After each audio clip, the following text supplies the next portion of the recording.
talked about the buyer's journey too, because there's always the buyer's experience. The buyer too has a lot of thoughts that is forming in his mind, just the same way the salesperson is trying to form a lot of thoughts in his mind. So this is the buyer journey. Like he said, awareness, engagement, because once you put yourself out there or you put the product out there, maybe on Facebook, Twitter, Instagram, whatever medium, whether you're even pitching it to him, he starts to become aware. That's the first stage.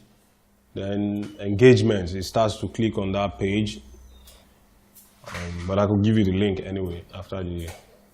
So the buyer he starts to engage with you. That once he starts to, engage, he starts to show, maybe he's clicking on your site or he's asking some other people questions randomly, third party. That project, what's it about? What's that estate about? Who are those people? What are they out to achieve? So he starts to engage himself. Then the interest, he starts to show his interest. Then commitment and experience. So all this is simplified into these 3 stages. Just as you can see, awareness stage, our family needs more space. The kids want a pool. The schools in this neighborhood stink. Experiencing symptoms and doing research to understand, frame, and give a name to their problem or opportunity. That's what that family is going through. Now, they are aware of their problem. That their kids, everything is terrible around where they live. They want to move. It's time to move, but what can we afford? And which areas are commutable to our jobs? He has given a definition to his problem, and he has even finished his research. And he's looking for methods. So he's considering. He's in the consideration stage. That's a buyer's journey. Considering options. Where are we going to buy? Are we going to buy ibejulekki? Are we going to buy Ekpe? Are we going to buy Shongotedo? Or are we going to rent? Or are we going to do anything? So it goes through that phase. So the decision stage and the commitment stage is the same thing. We need an experienced realtor who will be honest about the neighborhoods we are considering. So the buyer or the guy who wants to rent that property, they've gone through all those stages. They've already solved all their problems in their mind. So the decision stage is when, this is the buyer experience, the decision stage is when they are calling on you. Bukola, do you know any land? They've finished all that in their mind. So for them to come to you at that point in time, you have to be prepared to give them what they want. So that's a buyer's journey. So effective sales strategies to close deal faster. You have to be able to identify the decision maker. A lot of people, you see some people who want to buy. They might want to buy a property from you. They might send about 7 people. I've witnessed it before. They might send about 7 people. One guy will come. He will come and price maybe the land. Another person will, very smart people do that. Maybe after 2 weeks. It might be a house, if I've experienced it. They will send another person. It's the same man that is sending all of them. As in, they are pricing you down. Maybe you advertise your house for 50 million. I have 52 million for 50 million. I have 48 million. I have a client who has this price, 47 million. Who wants to pay? If you agree now, we're going to pay you now. The man will be thinking they're messing with his brain. 3 days after, a lady will come again. This house, if you agree 42 million, is the same buyer that is sending all those people to come and be, So it happens like that. So even you as a salesperson, you need to be able to reverse that case. You need to be able to identify the decision maker, the person who is carrying the cash, who has the pen to that check, who has the power to make that decision. Unfortunately, sometimes it's not easy, but you need to be on your feet. So you can see, it will send someone else into the fire to go and learn all of the information about the property, about the product. Not even someone. Some of them will send 7 people. They will be sending them in sequence. As they are sending them, it's just like they are punching you. And you in your mind, you'll be thinking different buyers. Different buyers are coming. But they will be bringing the price down. So there are strategies to negotiation and closing anyway. So you need to be real. The client can sense if you're being genuine in the sales process. He can sense the way you dress, the way you talk, your body language that we talked about, your body language, your tone. He senses all because they are very smart. There's nobody that has a lot of money that is not smart. So it's you that wants to take that money from him, and you have to be well. In other words, it's important to convey to the client that you care about their business and not just their deal. So be friendly sometimes. Mr. Alaji Dangote, I'm just saying hello this morning. I'm calling you to ask your family, be friendly. It's not just about the sales. You need to show that you care. You need to be friendly. Coming off too calculated can turn people off. When you're too professional sometimes, it kills a lot of business. When you're just there, hello, it kills the person that just needs money. He's not even caring about if I've eaten today. So some of them, you need to smile with them, you need to play with them, you need to, However, remember that there's nothing wrong in being prepared. And it's okay to appear like you're ready for every question that comes your way. Just simply don't act like you don't care about the customer's best interest. In all cases, the customer's interest must always be in your heart. And you must always, carry the person along and try to find out. So, another one, create a sense of urgency. I said that before. Sir, this thing, they're on promo now. That place, once Dangote finishes that refinery, you can't get it again. You have to build it in the psyche, even though the thing is not closing. You have to be able to alter the person's psyche. You can't get it.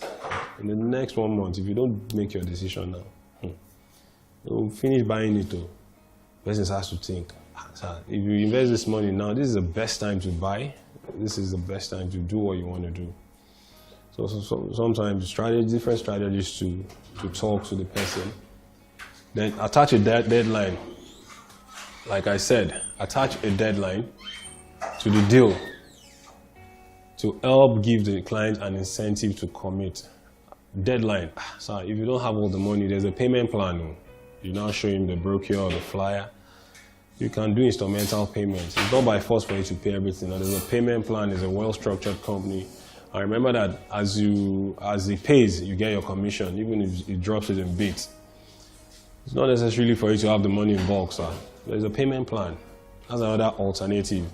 It's part of the BATNA as well, but I forgot to mention it. Payment plan. So the deadline, as the deadline is approaching, it doesn't have all the money. The payment plan is another strategy. So whether it's a discount, something free, make them feel like they have the upper hand.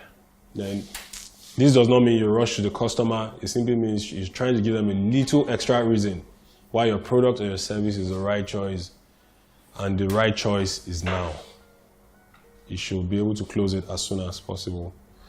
So if somebody doesn't have all that cash, a payment plan is a good way to invest. So those are alternatives to sell.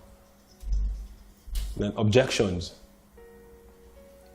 Preparing the sales presentation to address and overcome potential objections can speed up any deal. By having an outline of anticipated problems and a thoughtful analysis of the risk, you can reduce the resistance. I highly recommend you sit down with your team, having each person come up with objections that might anticipate, give them your sales speech, see if there's any objections you and your team may have missed. So sometimes it's good to network, talk to your friends, try to talk to the person. When you were trying to close a deal, what were your experiences? So you can learn from your peers the challenges, because everybody's context is different. Everybody has seen different experiences in sales. There are difficult clients sometimes, I must tell you. It's not that all these clients, some of them are stubborn. Some of them don't even want to buy. They just want to waste your time. So people have different experiences in sales. So you have to be able to talk to your guys. Maybe when you have a deal, you're trying to close a customer, you can borrow knowledge from someone that person can give you advice. He might have gone through that process before, and he can give you advice on how to proceed. Know your competition. Competition for business is tough. Knowing the areas that you are more competitive than your competition can lead to a quick close. You need to be aware of your competition as well. You need to be aware of your fellow closers, what they are doing, how they are doing it. Like I said, you need to share ideas with them. Do your research and make sure you make note of something that you're doing that your competition is not. This is oftentimes the biggest selling point, and you don't want to ignore it. So you need to be aware of the environment. You need to do a comparative analysis and a competitive analysis on your competitors. So you need to be aware. Sorry, can you explain? I should take it back. Can you explain the first one? Competition for business is tough. Knowing the areas that you are more competitive than your competition can lead to a quick close. Like organizational sales, like this is a sales company, for example. We need to be aware of the other sales company, what they're doing. Just as individuals too, you need to be aware of what the market trend is saying. You need to be aware of what your fellow closers are doing, how they are doing it. Competition is good for business. You need to know why they are above you. You need to know why they are ahead of you. Why? Okay, they say somebody is closing. That guy sold like 3+ last week. In another 3 weeks or 4 weeks, he sells another one. It's your competition. You need to find to be a friend to that guy. So that the guy can teach you how he's doing it. Or if it's a lady, you need to, it's your competition because you're in the same business of trying to sell. So you need to be aware of what the guy is doing. So whether a company, whether an individual, you need to be aware of your competition in anything you're doing because you have competition.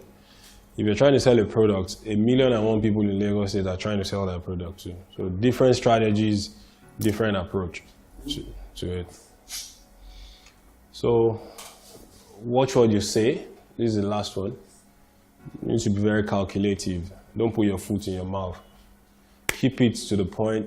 Focus on your areas of expertise.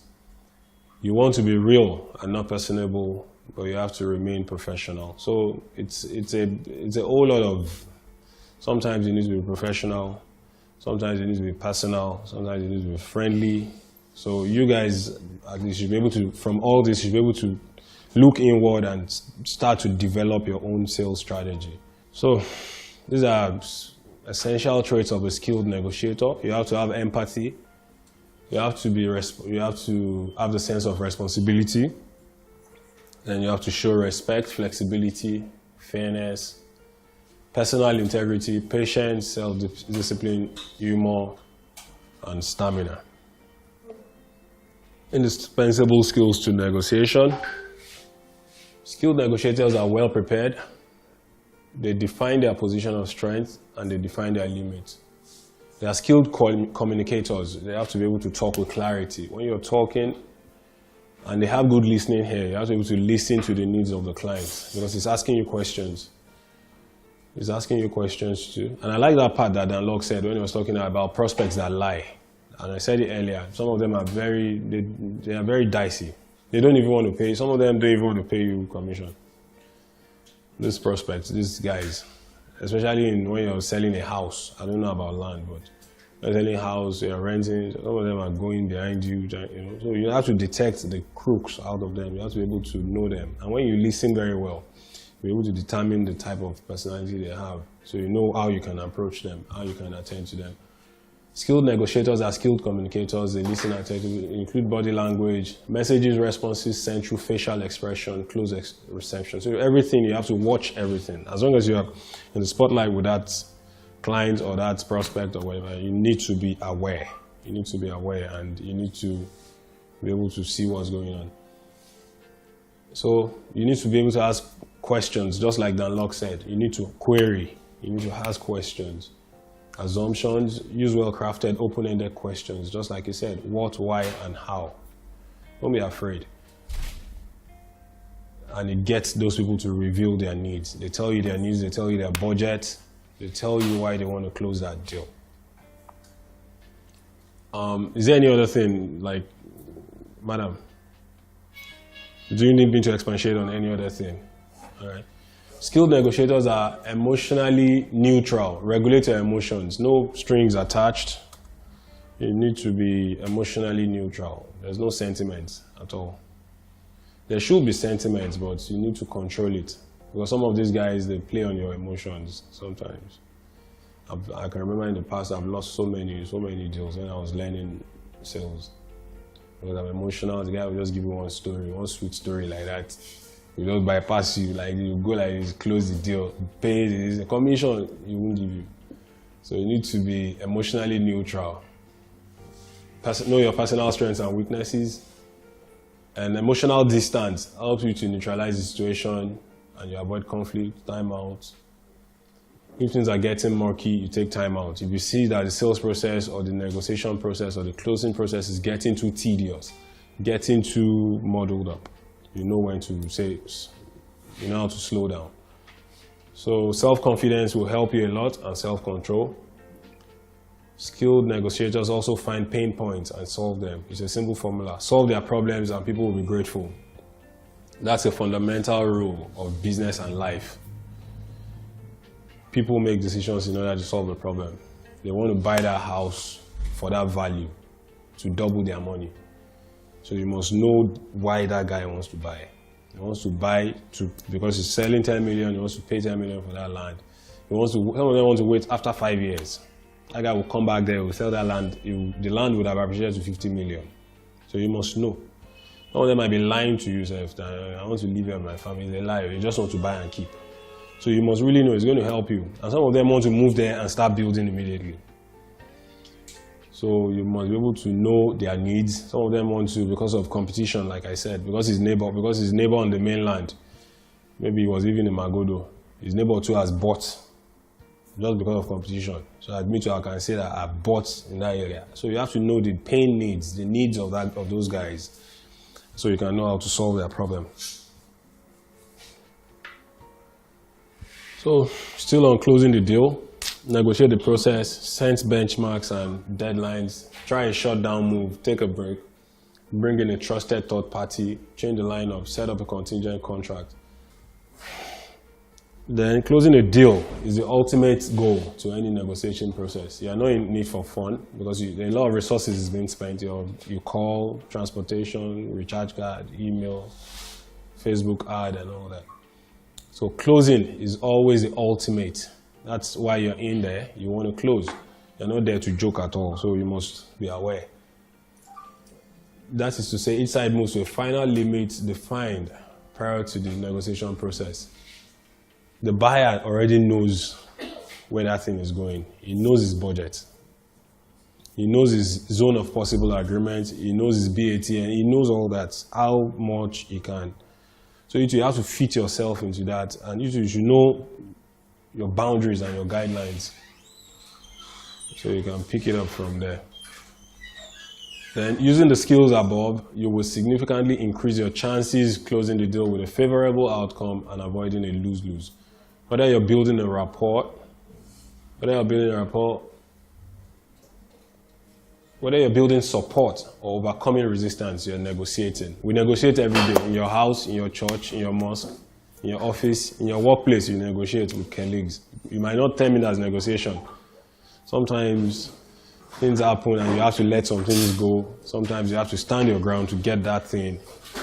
At home, if you live with people you live with, your brothers, your sisters, you negotiate. You might not think you negotiate, but you negotiate. When you're entering the bus, you negotiate. I can't pay 150. It's 100 that I'll pay. Then, to obtain consensus, buy-in, personal life, you negotiate. Neighbors, family, friends. So every day, you need to develop your negotiation skills, whatever you're doing. The above set of skills and traits will help you be a stronger negotiator in the most challenging situations with the most difficult people. A lot of people are difficult when you're trying to get something from them. Because if you look at it, you're rendering a service. Nobody's doing anybody any favor. Nobody's saying, can you help me to get a land? You two that are running up and down, you're doing something now. So your service has been exchanged. And your effort, your brain is tasking everything, you're going around. So don't let anybody feel like he's doing you a favor. The client is not doing you a favor. In fact, you're the one doing him a favor. But when that guy cashes out on that property, he's not going to call you. Imagine he buys the property for 10 million today, after 5 years, and he's spending his 50 million. He won't call you now. So don't let anybody box you into that cage. Then this is the summary of everything. In the real world, we win some battles and we lose some. which means not all negotiations will close. Like I said, there are stubborn clients, there are stubborn people, and there are a lot of circumstances also that surround closing and negotiation. Sometimes economic issues, some of them, they're expecting money, the bank has not given them the loan. Some of them, somebody's owing them. Some of them is expecting money from abroad, from his brother to buy from you. Some of them have thrift society. I know some people, some group of people, they contribute money together and they buy land. They contribute money together, maybe for after 8 months, they will contribute, they're going to buy the land. When they sell the land, they share the profit, you know. Maybe somebody is failing them. So there are obstacles, different obstacles and discouragement. So don't be discouraged. If you're working on a client and you don't, make sure you have a whole lot of them. Make sure you put your hand into a whole lot of, so when one fails, the other one can click. It's important that we learn to deal with frustration and discouragement associated with lost battles to become more effective in the battles of tomorrow. It means there must always be a learning curve.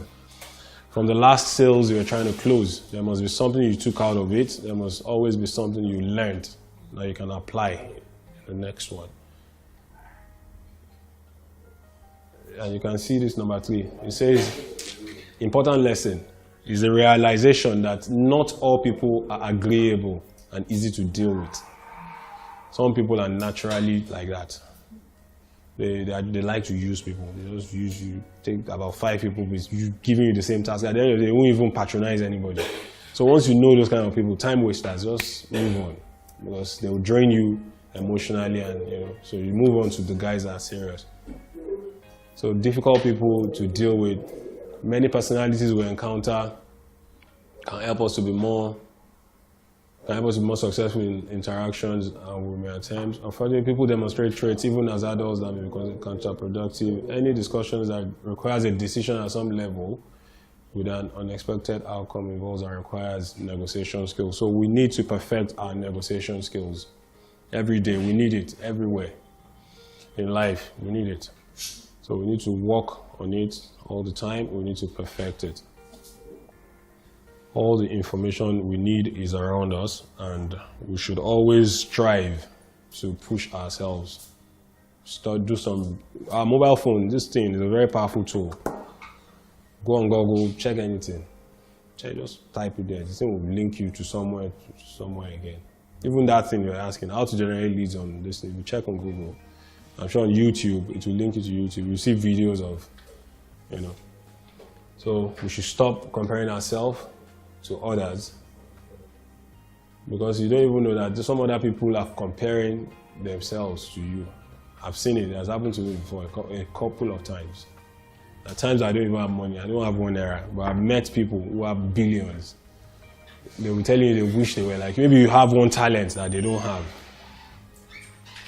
And it shows you that money cannot buy everything. Yeah, it has happened. I've seen so many things like that. You know, some people have some people have wives. They are even envying the one that don't have wives. Some people have children. I mean, so you need to be contented and you need to be grateful for what you have. You know, you need to be grateful for what you have and move on from there. Don't fear the unknown. Don't blame others. Don't even blame others for misfortune. Take responsibility for your actions. Set small, attainable goals. Learn from your mistakes. Don't focus on your weakness. So, thank you very much. I can take questions. Thank you very much. Thank you.